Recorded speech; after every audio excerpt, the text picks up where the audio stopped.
Hoy estoy con un invitado de lujo, es el Jorge Morán. Qué bestia. Esta es una historia de secuestro.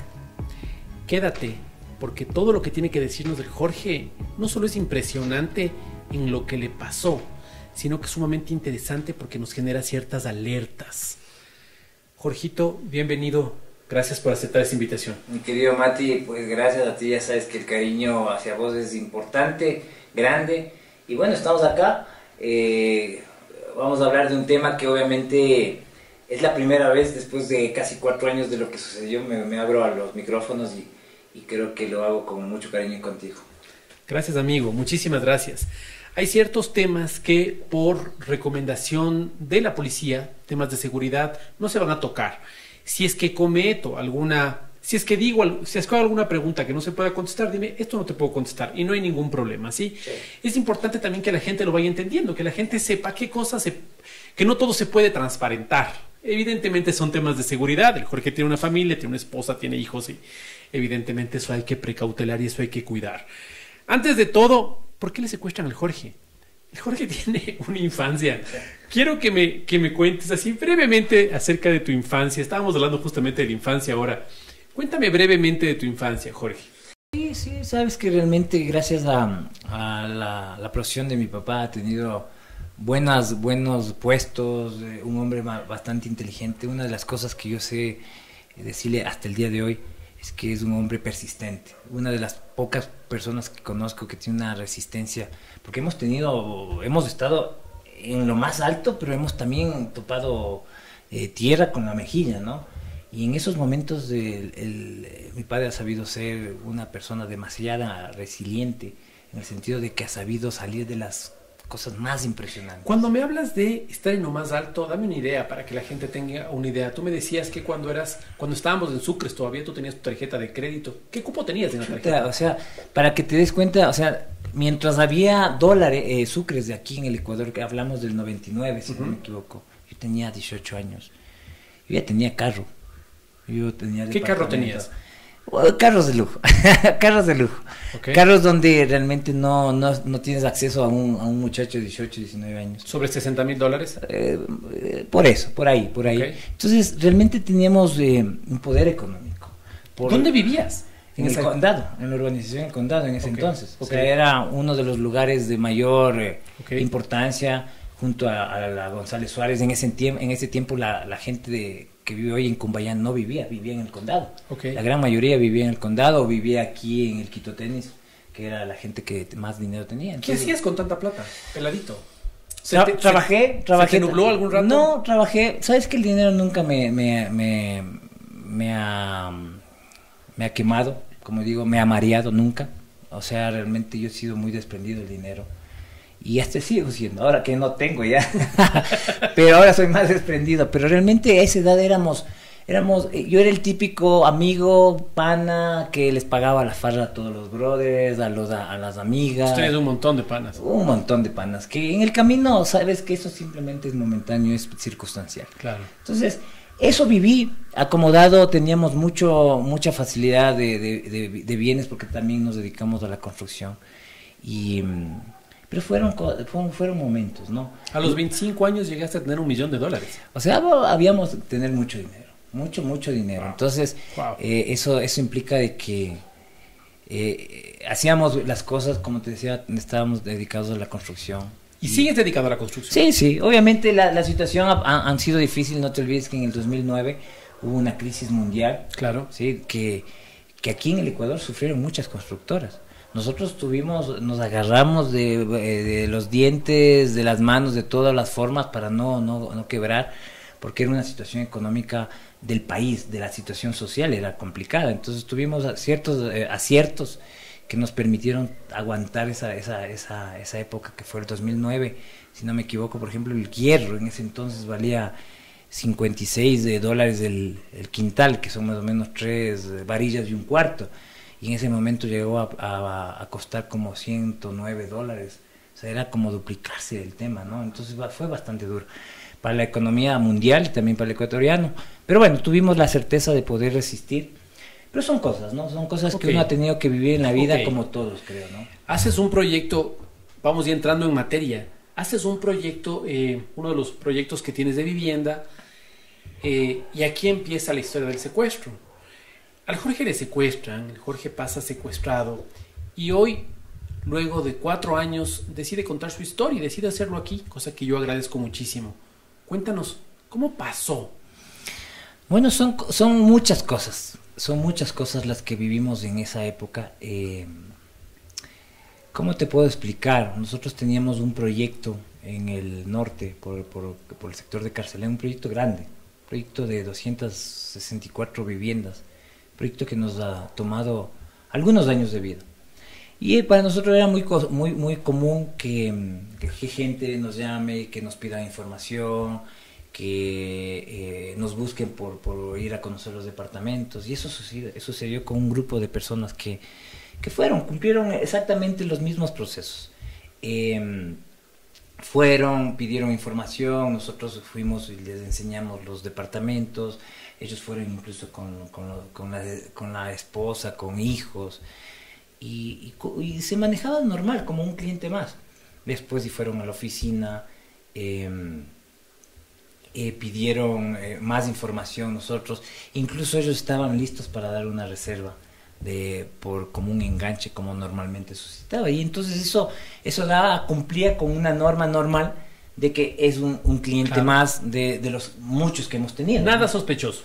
Absolutamente nada sospechoso. Sí, lamentablemente eran extranjeros, eran venezolanos, y esto no quiere decir que todos los venezolanos estén involucrados en malos temas, porque incluso en este mismo conjunto tengo muchos clientes que son venezolanos, que tienen sus negocios, que son profesionales, familia, y tienen una vida completamente... Solo para dar un encuadre a esto, cuando el Jorge dice lamentablemente, puedo entenderlo. Lamentablemente no quiere decir lamentablemente sean venezolanos o colombianos o lo que sea, sino lamentablemente que por uno tengan que pagar todos. Yo creo que por ahí va la cosa. Sí. Okay. Y eso es bueno también aclarar, porque a veces hay resentimientos o malos entendidos. Así es. O tal vez nosotros no sabemos expresar equivocadamente. Ok. ¿Y qué es lo que sucede? Que cuando pasa esto, nosotros ya estaba generada una relación comercial. Entonces nosotros creíamos que tenía que continuar el proceso normal. Y esto sucede que ellos después decían, bueno, vamos a entregar un dinero más, hablábamos de $20,000, donde va abonando al tema del departamento. Entonces sigue siendo normal, ¿sí? Entonces nosotros, estábamos cerca de diciembre, entonces todo está planificado, y realmente para diciembre que nos caiga $20,000 de un cliente era bueno, siempre es bueno, que nos caiga 20,000, 5,000, $1,000, 500, para nosotros es bueno, y creo que para todos. El tema es que se planificó, a esta gente ya fue anteriormente a la oficina, o sea, estaba normal. Cuando ellos deciden van a la oficina incluso. Sí, van a la oficina, conocen el proyecto. Yo tenía los números telefónicos de ellos, yo tenía absolutamente toda la información, ellos también. Pero paralelamente, esto es importante de mencionar, que antes de esto, yo contrato a 2 muchachos venezolanos para que trabajen, un venezolano, un colombiano que era como mi asistente, mi compañero de acción en algunos negocios, y una chica que trabajaba como diseñadora, como community, por el estilo. Okay. ¿Sí? Entonces esto trabajaba paralelamente. Entonces el tema es que cuando ya planificamos recibir ese dinero, me dicen, ¿sabes qué? Vamos a recibir X fecha. ¿Sí? Y te digo el X fecha porque no quiero dar las fechas exactamente. Okay, dale. Pero el tema es de que pensemos de que me llaman el 15 de diciembre y dicen, ¿sabes qué? Para el 2021 vamos a entregar ese dinero, vamos a planificar ir a la oficina, entregar para recibir un recibo y todo por el estilo, como normalmente se da. Okay. Y esto preguntamos, ¿y cómo se va a hacer? ¿A través de una transferencia, cheque, lo que sea, o efectivo? Porque muchas veces en este negocio los constructores están y pueden recibir dinero también, siempre y cuando nosotros depositemos el dinero en las cuentas, esto se declare como una negociación, y esto va a estar respaldado a través de una promesa de compraventa que muchas veces se notariza, ¿no? Para que quede como un reconocimiento de firma y rúbrica, como normalmente se da. Okay. Pero ese día, cuando ya estaba planificado, digamos que hoy es el día, cuando sucede esto fue un día sábado, si no me equivoco. Quedamos, yo estaba jugando, me acuerdo que ese día yo terminé de almorzar. Miento, ese día yo salí con mi hijo menor a vender un carro, un Mitsubishi Montero que tenía. En ese entonces nos fuimos al patio acá en la mitad del mundo, en Pomaski, y pasé todo el día con él. Y mi hijo, por cosas de la vida, y vamos enlazando las cosas, mi hijo me regala una pulserita y me dice, papá, es para la buena suerte. Ese día, justamente ese día en la mañana, él pasó todo el día conmigo y después fuimos a la casa y esta gente, yo ya tenía planificado que más o menos entre las 5 y 6 de la tarde ellos iban a ir a la oficina para poder concretar el negocio. Okay. Pero cuando yo estaba esperando la llamada, me llama y me dice, ¿sabes qué, ingeniero? No vamos a alcanzar, ¿sabe que hágame un favor? Encontrémonos en otro lugar porque la oficina se nos hace complicada y queremos entregar el dinero para ya finiquitar, para podernos ya cerrar el año de la forma correcta, por el estilo. Perfecto, entonces fuimos, yo le digo, no hay problema, ¿dónde? Entonces yo le digo a mi empleado, le digo, acompáñame para hacer esta gestión, llevemos la contadora de billetes para que esto sea mucho más eficiente, cojamos el dinero y salgamos. Pero cuando yo estoy yendo a salir, mi esposa me dice algo también curioso. Las mujeres ya sabes que tienen medio sexto sentido, ¿no? Y claro, a mi mujer tampoco no le calaba mucho el tema de estos venezolanos, ¿no? ¿Sí? Por alguna cosa. Por alguna cosa, no sé, ella tiene, como digo, tiene una percepción media, a veces mis hijos les han dicho, oye, mi mamá tiene un pacto con el diablo que todo percibe, todo... La pregunta es, ¿tiene? No lo sé. Pero bueno, el tema es que antes de irse, cuando nos vamos despidiendo, me dice algo que me caló en el alma siempre y me acuerdo. Me dice, gordo, no les dejes sin padre a mis hijos. Así, yo le digo, ¿y qué pasa? No, solo ten cuidado. Como que percibiendo el tema. Pero como te decía atrás micrófono, yo soy de esas personas que confío mucho en la gente. Muchas veces he pecado por ser buena gente y me han dado en la boca. Han abusado de mí. No sabes cuántas veces me han secuestrado, secuestro express como 2 o 3 veces, saliendo de mi propia casa. ¿Sí? Me han robado con cuchillo en la calle, por la prensa. Entonces, yo no soy de los que tengo mucho miedo, porque como uno cuando ya se acostumbra a que te pasen esas cosas, ya no es como que la primera vez, ay, el miedo y todo. El tema es que yo voy a la oficina y le digo a mi empleado, le digo, ¿sabes qué? Y van a venir. ¿Le pasaste dejando a tu hijo? No, estábamos en la casa. Okay. Esto fue en la mañana, lo del carro. Okay. Fuimos a la casa, almorzamos, estábamos jugando fútbol en el patio el patio posterior en el conjunto donde vivíamos.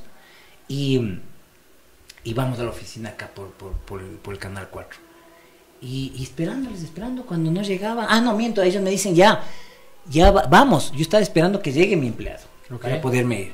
Y yo le dije, ¿sabes qué? Le digo, Matías, vamos. Pero ¿sabes qué? No nos vayamos en el carro. Porque ya me quedé con esa onda de mi esposa que me dice, oye, me quedé como que ya...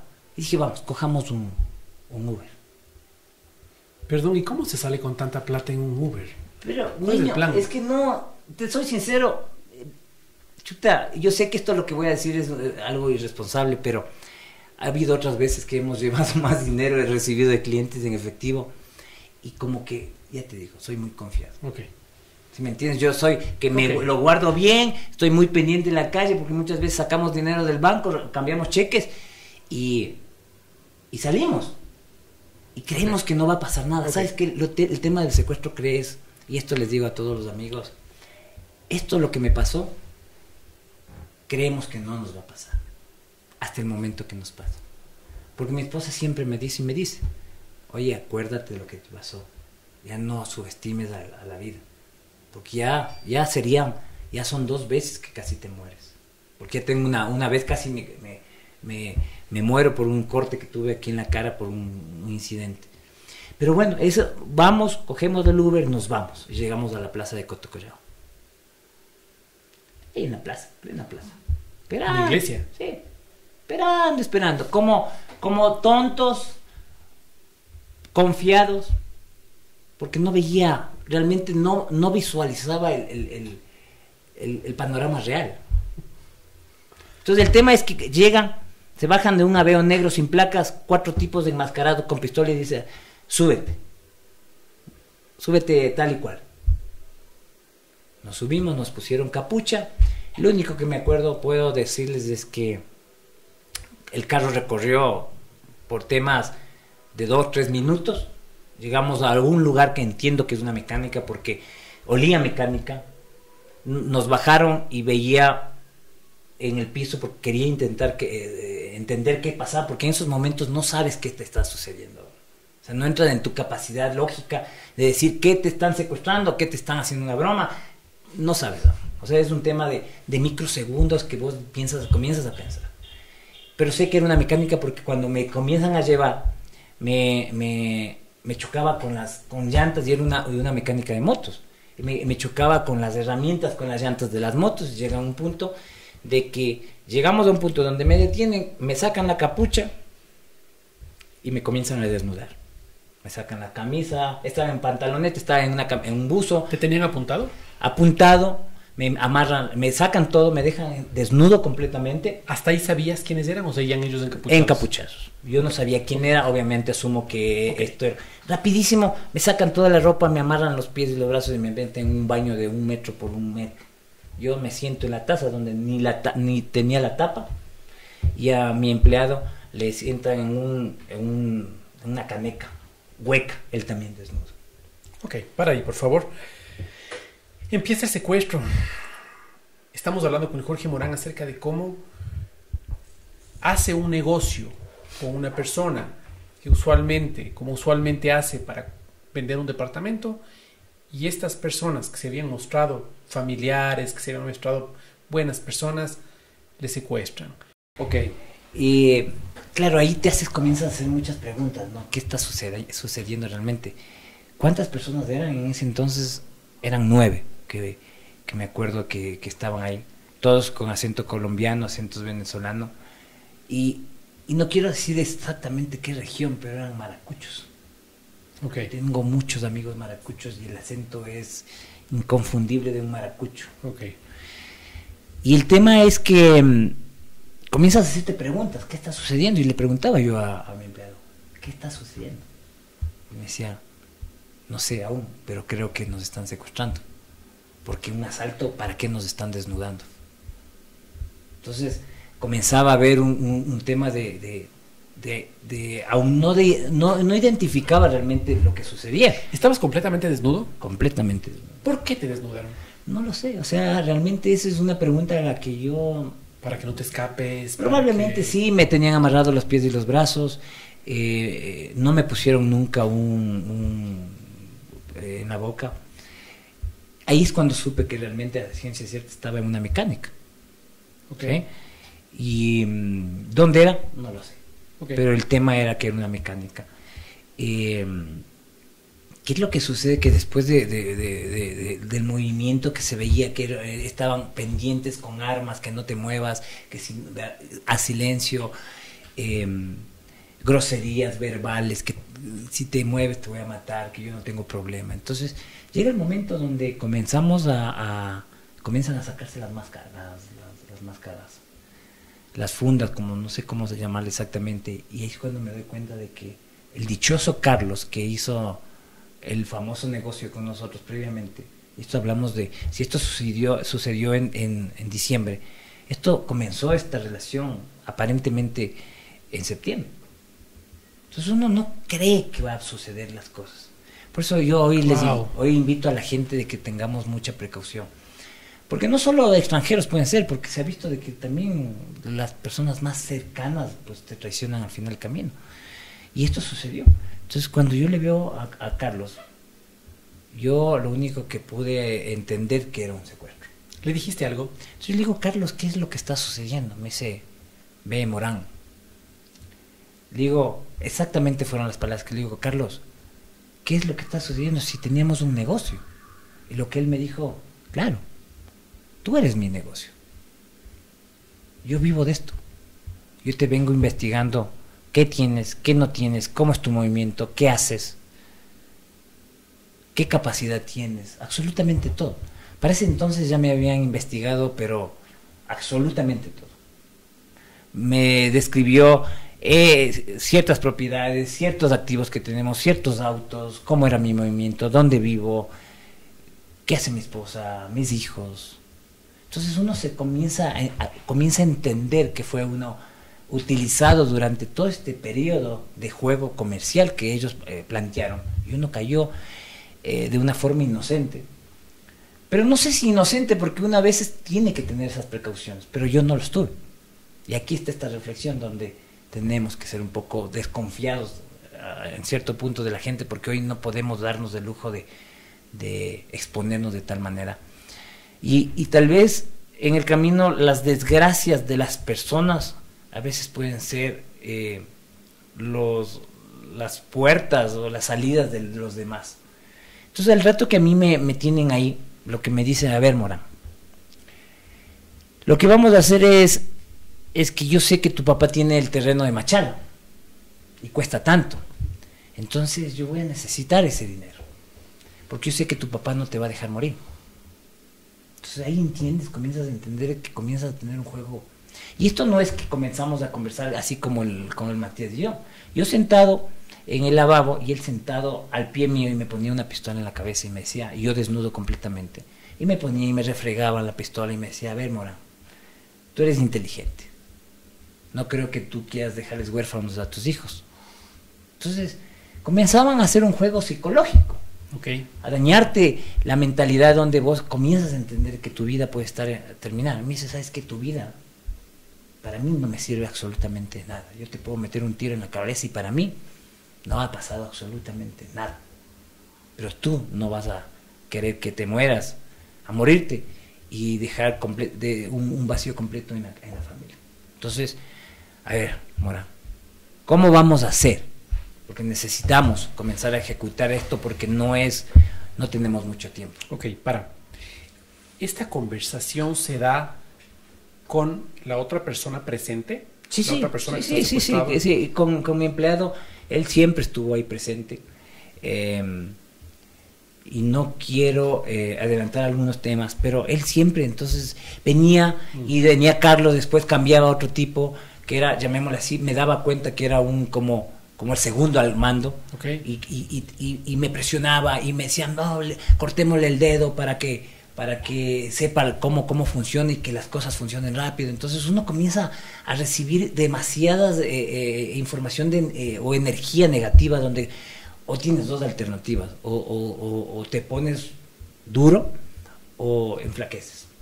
Yo no tenía, les soy sincero, no tenía la menor idea de dejarme morir, porque en muchos partes de mi secuestro estuve dispuesto a pelear con la gente. Tenía una posibilidad, porque comienzas en ese momento te pones a pensar un montón de cosas, o sea, comienzas a pensar toda tu vida, y eso sí es cierto, porque cuando estás en peligro, en un accidente, vísperas de cosas, comienzas a tener como que tu vida comienza a pensar de muchas maneras. Comienza a pensar cómo va a ser tu muerte, por qué tus hijos van a crecer sin tu papá, con su papá, tu esposa, tus hijos, tus hermanos, tus padres, y comienzas a sentir debilidad mental, porque eso te comienzan a carcomer los pensamientos. Y era así. Entonces yo comencé a llorar, comenzaba a llorar, y era como llorar como un niño, y estos tipos me decían, cállate, no seas maricón, que esto nos enfurece, y fumaban marihuana. Y no digo que porque son delincuentes la gente fuma marihuana, no, pero en esas circunstancias estaban. Entonces yo estaba en un proceso de adrenalina, porque quiero entender, porque yo he analizado muchísimas veces en mi silencio, en mi soledad de mi vida, yo comienzo a pensar qué es lo que pensaban ellos y cómo funciona este momento. Entonces suscitó tanto de que entraban, salían, jugaban con el tema de ponerte la pistola en los testículos, en el ano, en la cabeza, en la boca. O sea, querían debilitarte mentalmente. Bueno, pasó mucho tiempo.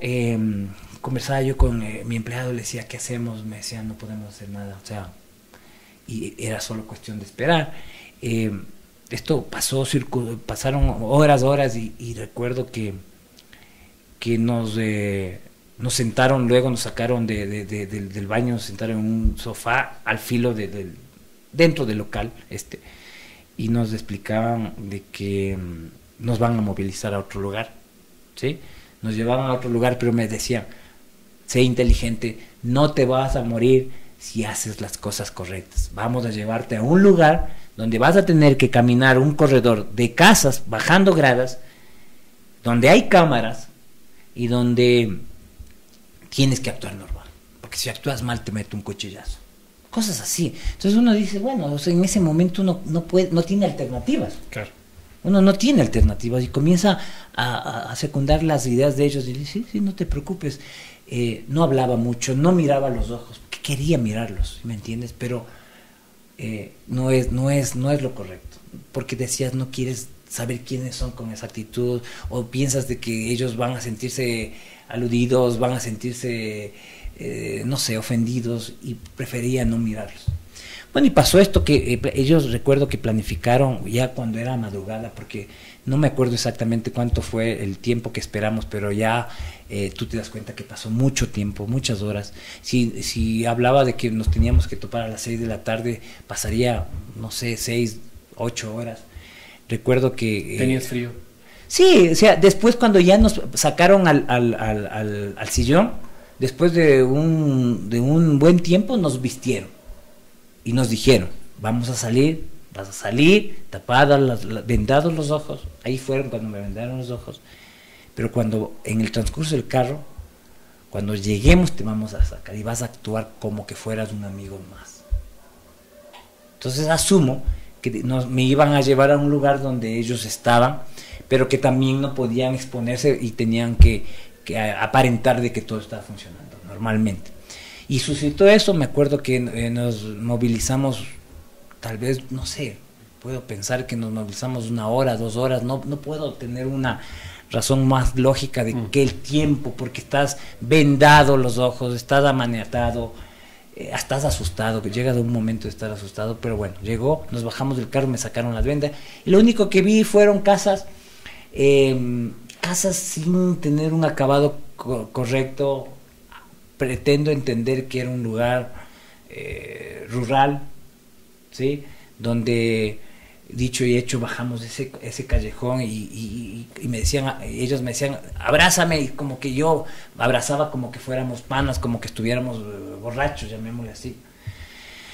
Y entramos a un departamento que no tenía. Lo primero que sí me fijé es la cocina, donde había, al entrar a la cocina, es donde había una muñeca que tenía velas, flores y frutas.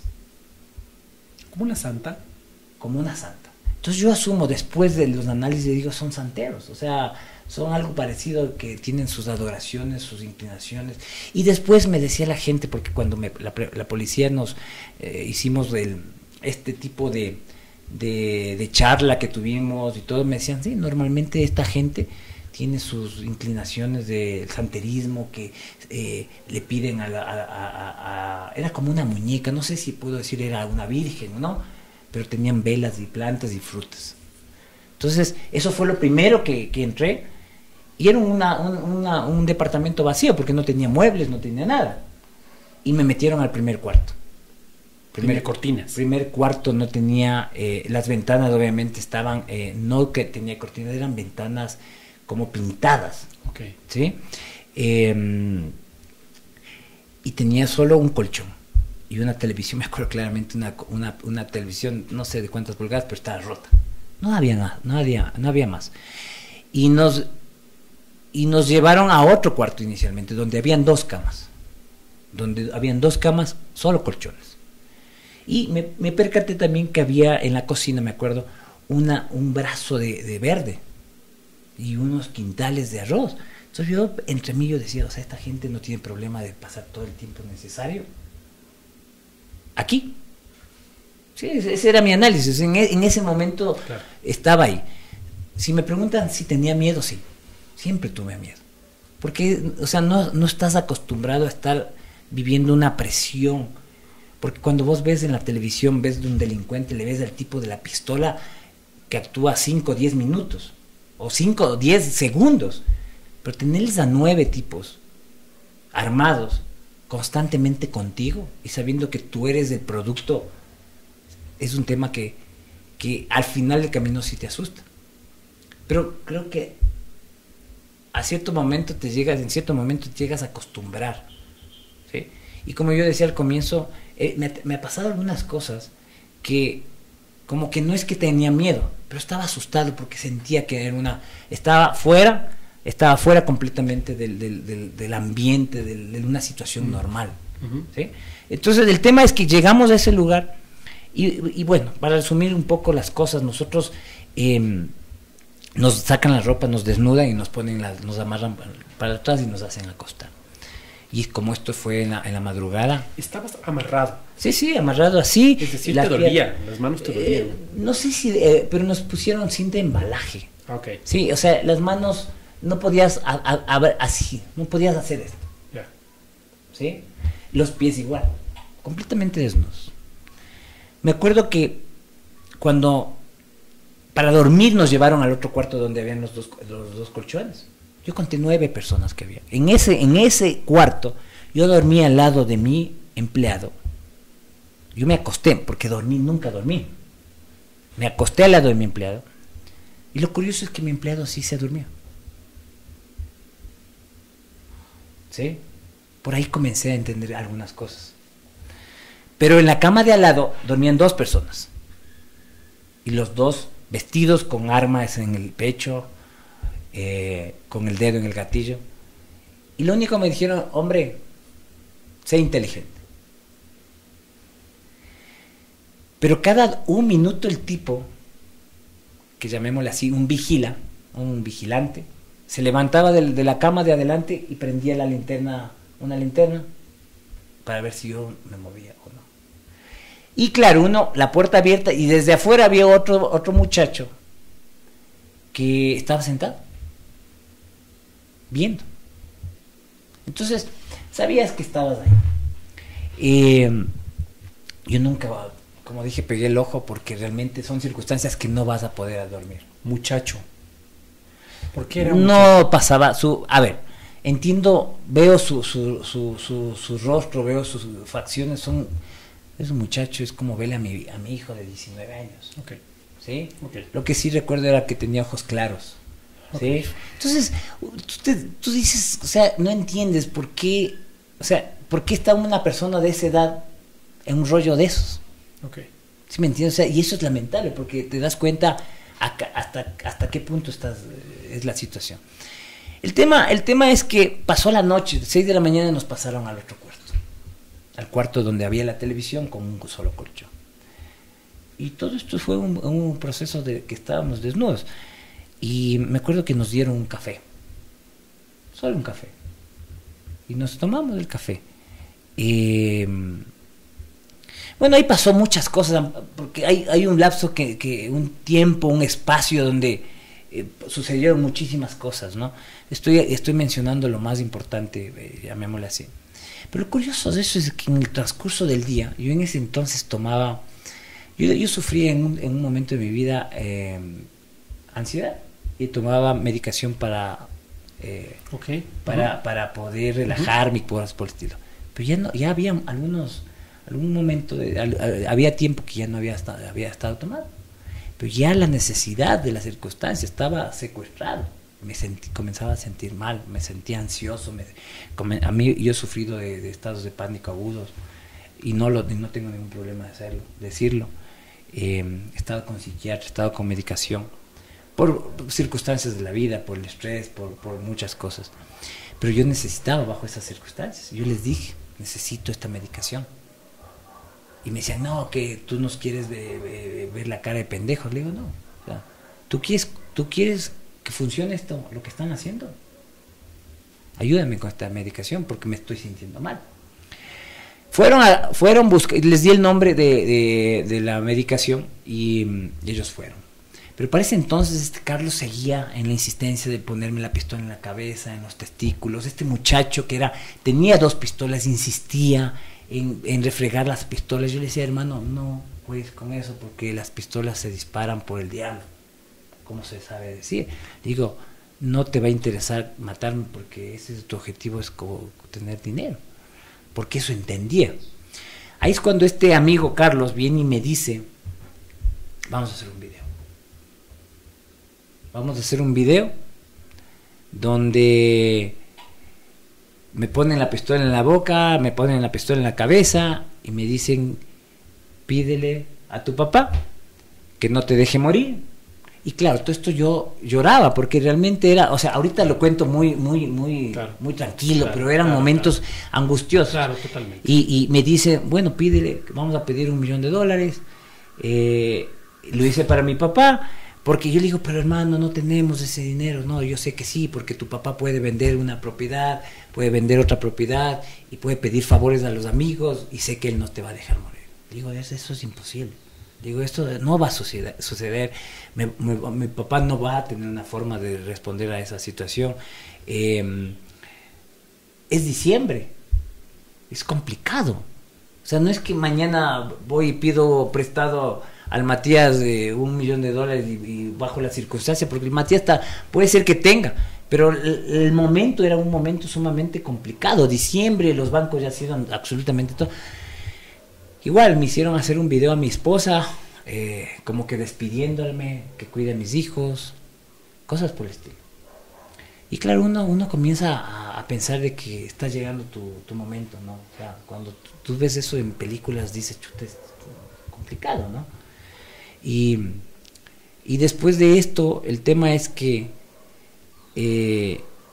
esto creo que lo habían enviado. Yo esto luego lo sé, porque obviamente en ese momento uno no sabe, ¿no? O sea, uno está, lo único que puede saber y entender es lo que está suscitando en ese momento. Lo que pasa aquí es que hay un momento donde nos entregan una revista, y esto sí es importante decirle, pero para que se den cuenta, pero es lamentable. Nos entregan una revista y era el Extra. Entonces comenzamos, yo le digo, oye, se me ocurre algo tan tonto, porque estábamos en un cuarto y es como que yo veía la entrada del cuarto y veía cómo pasaban. Entonces uno, como no tiene nada más que pensar, comienza a decir, a ver, ¿cuántos segundos se demora el tipo de ir de la puerta al otro lado? Se demoraba 10 segundos. ¿A qué ritmo? ¿Cuánta gente se quedaba en ese momento? Porque la gente entraba, salía, se cruzaba, se cambiaban de guardia cada hora y cosas por el estilo. Entonces uno comienza a entender cómo estaban trabajando, cómo funcionaban. Y había momentos que venían los 9, que habían 7, a veces se quedaban 3, a veces se quedaban 2. Y cuando se quedaban en 2, yo entendía que era el momento que yo tenía que responder a una acción. O me muero, o me dejo morir, o intento salvar. Hasta ese punto llegué. Yo he hecho deporte toda mi vida, he hecho artes marciales y cosas por el estilo. Entonces uno piensa que tiene esa posibilidad, pero es muy arriesgado. Es sumamente riesgoso. Entonces el tema es... Especialmente porque no eres solo, porque tienes tus hijos atrás, porque finalmente solo estás en la calle, puedes defenderte, pero aquí el tema costo es demasiado alto. El tema es que yo le digo a mi empleado, le digo, vas a hacer una cosa, anda al baño, pide que te dejen ir al baño, porque para ir al baño nos dejaban ir al baño, pero no cerraban la puerta y nos dejaban orinar. Entonces lo que yo le digo a este loco es que en una de las transiciones, porque había cuando nos cambiaban de guardia, había gente que nos desnudaba y había gente que nos vestía. Y lo irónico de esto, que cuando teníamos un guardia, el que nos vestía, él decía, pidan a Dios, no se preocupen, todo va a salir bien. Es irónico, ¿sí me entiendes? A eso me refiero. Ok, a ver, el Jorge está en una posición en la que empieza a racionalizar y empieza a encontrar errores, lo que todas las personas en estado no solo de secuestro, sino de privación de libertad hacen. Eso se ve mucho en las cárceles y por eso los guías penitenciarios están educados justamente para romper estas lógicas, porque siempre hay una secuencia y lo que hacen las personas que quieren escapar es encontrar la falla en esa secuencia. Ahí estabas con tu historia. Continúa, Jorgito, por favor. Entonces, yo le digo a mi empleado, pide que te manden al baño y ve la forma, porque cuando nos toca a este amigo que nos vestía, digo, ¿sabes qué? Busca la forma de sacar dos hojitas de papel higiénico. ¿Cuál era el fin? Porque llegué a un punto de comenzar a pensar la forma, porque si yo decía, a ver, si me están pidiendo dinero y no lo tenemos en esas cantidades, me van a matar. Me van a matar, esto es claro, evidente. Entonces yo dije, o sobrevivo a esto, o tengo que morir. Entonces yo comienzo a pensar, en este cuarto había una ventolera chiquita, y se escuchaba una familia que tenía una vida normal. Se levantaban a desayunar, se escuchaba 2 guaguas llorando, jugando, conversando, cosas por el estilo. Wow. Entonces, ¿a dónde voy?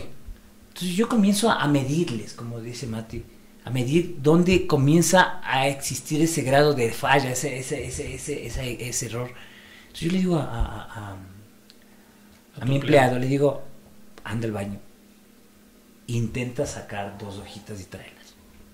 ¿Cuál era el fin? Exacto. Con el tema que me dan a mí, y yo comienzo a gestionar el tema de que me siento mal por la ansiedad, le digo, oye loco, préstame un esfero porque no tengo nada más, me siento mal, y me voy a distraer mi mente en el tema de crucigrama. Entonces, y ellos acceden a esto. Y yo comienzo a... Ya llega y lo logró con certeza mi empleado, trayendo dos hojitas de papel higiénico, me entrega.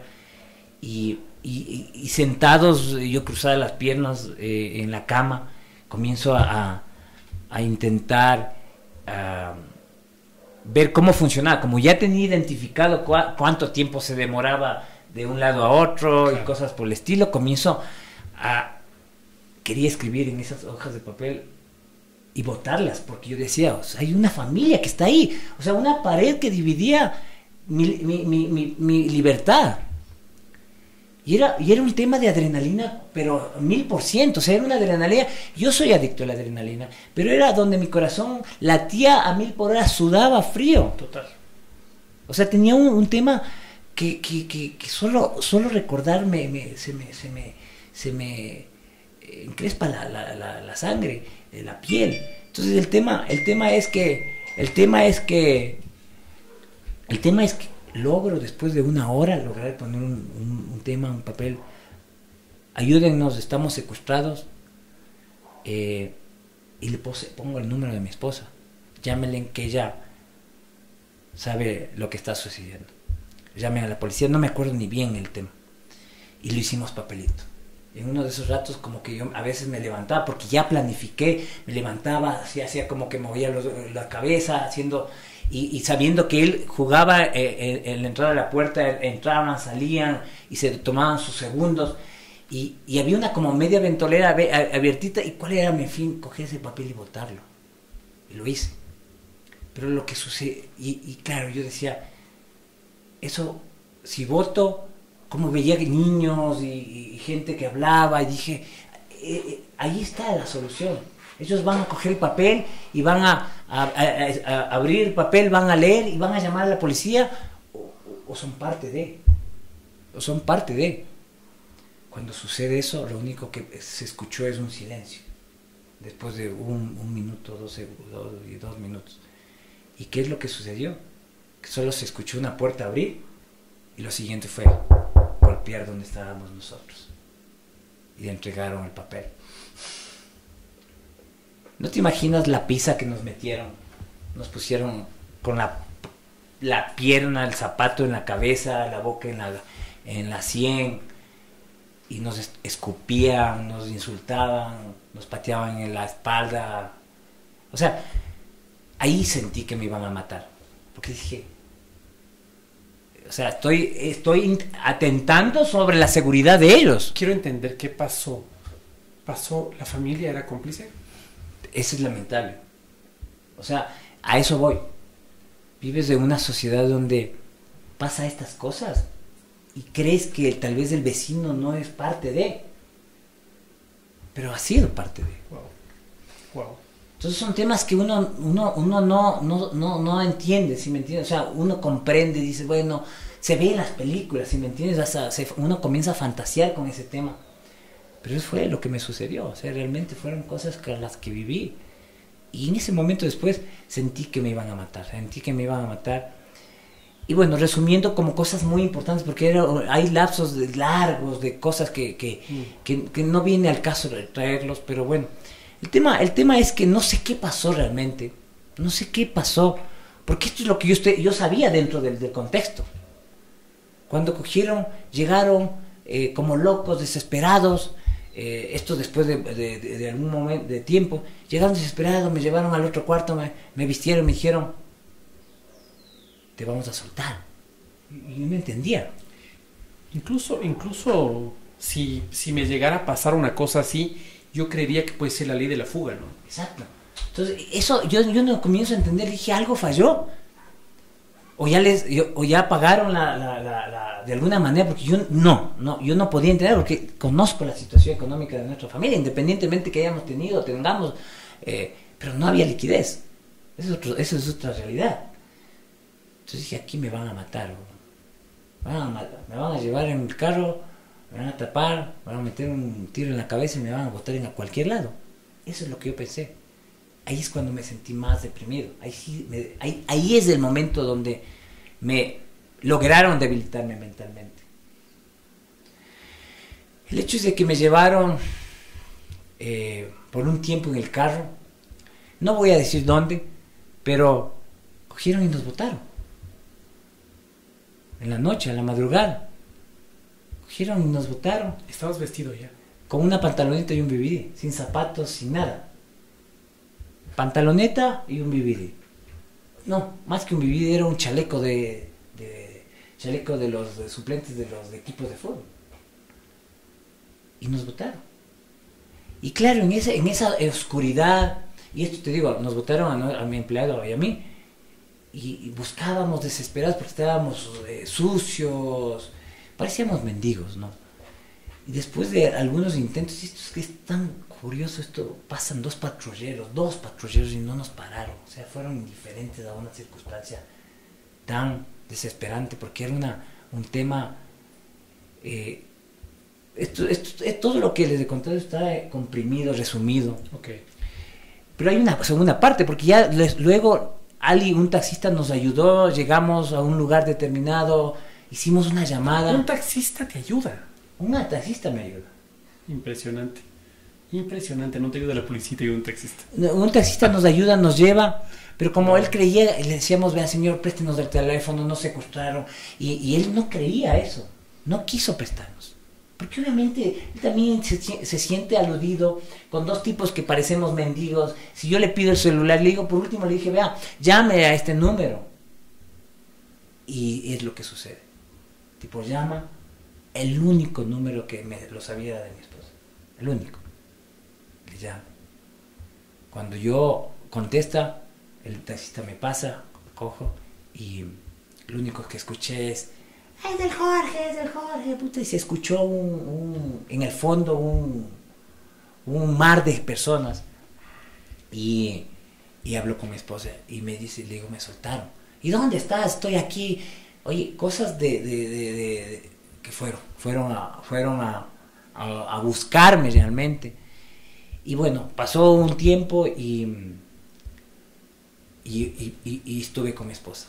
Entonces, ahí entiendes, porque cuando yo me junto con mi esposa, le abrazo, le lloro, le dije, me voy a morir, gorda, sentía que me voy a morir, o sea, y después de ella también llorando y todo, me dice, no sabes lo que hemos vivido, creímos que estabas muerto, que te mataron, pensamos que, dice, no sabes el shock social que generaste, dice, estabas en todas las redes sociales, estabas en todos los medios, todo el mundo hablaba, todo el mundo me llamaba en la casa, en nuestro departamento que vivíamos,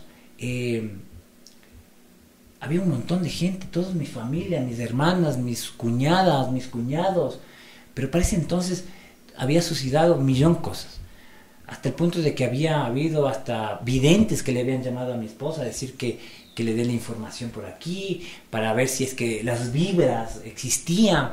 Un rato mi esposa habían estado como haciendo base en mi cocina, en un momento mi esposa va al cuarto de mis hijos, porque para ese entonces mis hijos eran más pequeños, y claro, como creo que creo que toda madre o padre intenta no hacerle sentir un dolor a los hijos, ¿no? Ella siempre les cuidó, les sobreprotegió sobre el tema. Cuando regresa mi esposa a la cocina, mi cuñada había estado en contacto con esta vidente y le habían dicho, ya no siento la vibra del Jorge. Y claro, mis tías llorando, porque habían generado, no te imaginas, habían generado cadenas de oración a través de las redes sociales, en el WhatsApp, en todos los estados. Mi esposa me decía, no te imaginas, en todos los estados de todos los contactos que teníamos estaba tu foto, cuando solicitamos el tema de la denuncia. Y curiosamente me decía, si hubiera sido en ese entonces candidato, porque fuimos candidatos a concejal meses, al comienzo del año, hubieras ganado. Porque así funciona el tema, o sea, te vuelves mediático y como la Ingrid Betancourt. Más o menos, ¿sí me entiendes? Entonces, esto se dio, o sea, resumiendo, y sí les pido tal vez disculpas, porque hay espacios tal vez que no engranan, porque me reservo algunas cosas que se dan, y le he contado al Martín. Y está bien. Me surgen algunas preguntas en este momento. ¿Cómo vives ahora? O sea, ¿cómo? El otro día conversábamos con Jorge y le dije, qué difícil hacer amigos después. Sí. Qué difícil, porque ¿cómo sabes que yo no soy una persona que te está sacando información para... ¿Cómo vives? Y esta es muy, muy buena pregunta. El tema es que yo me acuerdo que después de todo esto decidimos irnos a la playa con mi esposa, porque normalmente pasamos fin de año allá. Mi cuñada tiene un departamento y vamos. Para esa época me comienzan a llamar y le mandaban mensajes de WhatsApp a mi esposa. Yo cogía y les borraba porque no quería que ella siga en ese tema, ¿sí me entiendes? Y me llamaban y yo contestaba por mala suerte y me decían, sabemos dónde estás y necesitamos plata, queremos esto. Entonces, o sea, la vida te cambia. ¿Cuándo para esto? Cuando decidimos cambiar completamente celulares, carros, casa.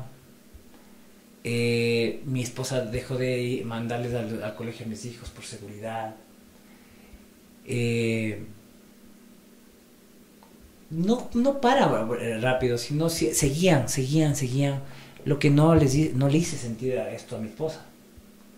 Era una intranquilidad, como yo le decía al Mati, es un tema donde cuando vos te enfermas de gripe, vos sabes que después de 2 o 3 días vas a curarte. Pero esto de la inseguridad, no sabías, ¿no? Y regresando acá, ¿cómo es mi vida? Mi vida o sea, no es la misma, pero tampoco diferente. He acostumbrado a vivir, y claro, me voy a la playa, regresando a la playa, nos metemos a un restaurante en Quinindé, y yo seguía con el miedo, porque todas las personas que entraban y salían para mí era sospechoso.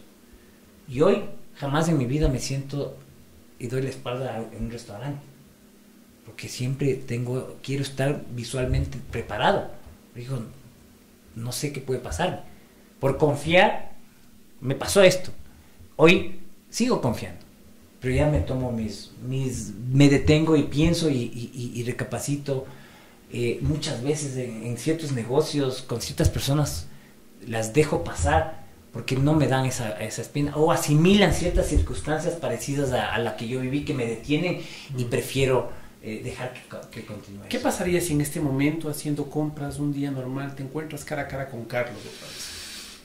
Ñaño, no lo sé, siempre he pensado eso y no sé, tal vez se me congelaría la vida, porque no sé cuál sería, no sé si sería ese encuentro casual o provocado por ellos, ¿sí me entiendes?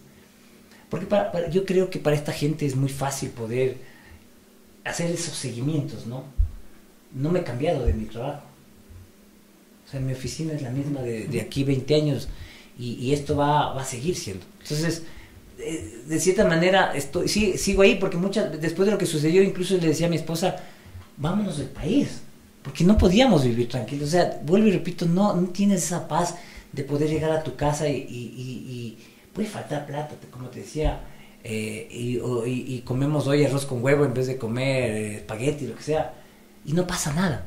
Pero tienes esa tranquilidad, vives en esa tranquilidad de poder saber que las cosas están bien. Pero nosotros vivimos muy.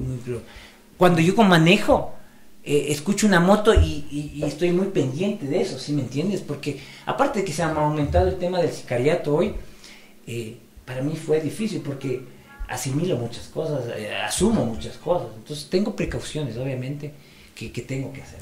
Nos contaste el tema de tu empleado, nos dijiste... el tema de empleado fue al final del camino, fue todo una farsa, fue parte de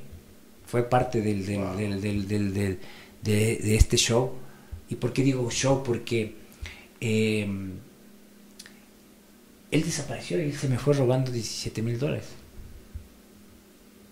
Entonces yo asumo que todo fue parte de, ¿sí me entiendes? O sea, cuando nos acercamos a la policía, porque después de todo este proceso pedían que hagamos las declaraciones, las denuncias y todo por el estilo, yo sí le dije a mi primo que es de policía, dejémosles ahí las cosas. No quiero encender nada. Yo quiero que esto pase, que esta gente se olvide, esta gente desaparezca de mi vida, yo olvidarme completamente, intentar seguir una vida normal. Y que siga ahí. Él desapareció, asumo que fue parte de esto, fue un show porque, y vuelvo a decir al comienzo, él durmió, yo nunca dormí. En los días que estuvimos, tal vez cerraba los ojos y listo, pero nunca, porque yo no podía cerrar los ojos porque siempre dije, me mantengo despierto porque no quiero dejar, capaz me agarran dormido y me meten un tiro en la cabeza y nunca más me levanto. Vamos a terminar esta entrevista y voy a generar un hipotético. Y el hipotético es que el mundo es pequeño. Que uno de los 9 están escuchando esta entrevista. ¿Qué les dices luego de 4 años? Nada. No puedo decirles nada. No quiero decirles nada. No tengo por qué decirles nada. Ellos tuvieron su decisión de hacer lo que quisieron hacerlo. Yo vivo simplemente como un mal momento de mi vida. A veces, y esto sí te lo digo, y el Mati también cayó en ese tema, como yo soy de una forma sumamente extrovertido, la gente creía que yo me había ido de parachanga, ¿no? Y no es así. Hay cosas, yo siempre me mantengo y digo, hay cosas en la vida con las que no se juega. La paz de mi mujer, la paz de mis hijos, la paz de mi familia no puedo ponerla en duda. Soy persona llena de errores, como la mayoría de las personas. Todos tenemos errores, de equivocaciones, pero nunca podría haberle hecho pasar ese tipo de malos momentos que pasaba a mi esposa principalmente, porque ella se entró, ella creyó que me habían matado y lo único que ella pensaba es cómo decirles a mis hijos que el papá ya no iba a regresar. Eso, entonces, esas cosas yo no puedo, con las que puedo jugar. Yo quiero cerrar esta entrevista con un comentario personal. Cuando tu hijo te da esta pulsera de la buena suerte, creo que realmente fue eso, una pulsera de la buena suerte. ¿Y sabes por qué? Porque creo que una experiencia como esta te transforma, y te transforma para bien. Te transforma para bien porque estás vivo, porque puedes valorar un montón de cosas, porque puedes valorar el aire, las plantas, un montón de cosas. Imagínate que yo ese día que me secuestran, yo regreso con la pantaloneta que me fui una rosada y el chaleco que te dije. Y no era mi pantaloneta favorita de los sábados, de los domingos, del fin de semana. Y después le tenía como que un poco guardadita, ¿no? Porque me traía recuerdos. Y claro, te pones nostálgico y cosas por el estilo, y lo mantuve cuando cumplí el primer año, esa pulsera también la tenía, la mantuve como un amuleto de la buena suerte. Pero decidí, al año cumplido el secuestro, quemarla con la pulsera, con la pantaloneta.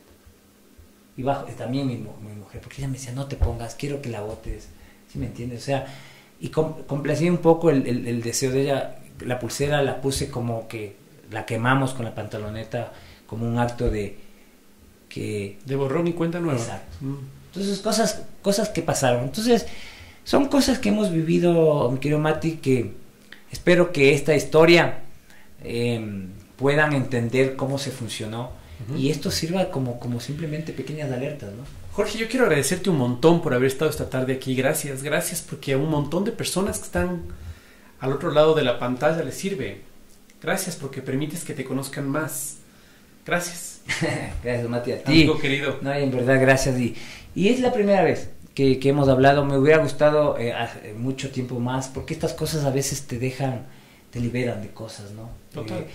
Físicamente no estoy mostrando tristeza ni nada por el estilo, pero sí me siento un poco liberado porque siento algo, en verdad, siento algo en el corazón, en el fondo del corazón, porque siempre uno vive con eso, ¿no? Siempre recuerdo, ¿no? Siempre recuerdo estas cosas que me pasan. Cuando veo en la televisión digo, a veces son exageradas, pero no, a veces cuando uno entiende cómo puede funcionar, es tenaz. Pero bueno, son cosas de la vida. Yo agradezco a Dios, a la vida que me dio la oportunidad de estar acá con mi esposa, mi familia, mis hijos, y estando acá contigo, Mati, que ya sabes que se te aprecia un montón. Gracias, amigo querido. Esta fue la historia de un secuestro. Yo, Matías Dávila, y este es La Radio Fuera de la Radio.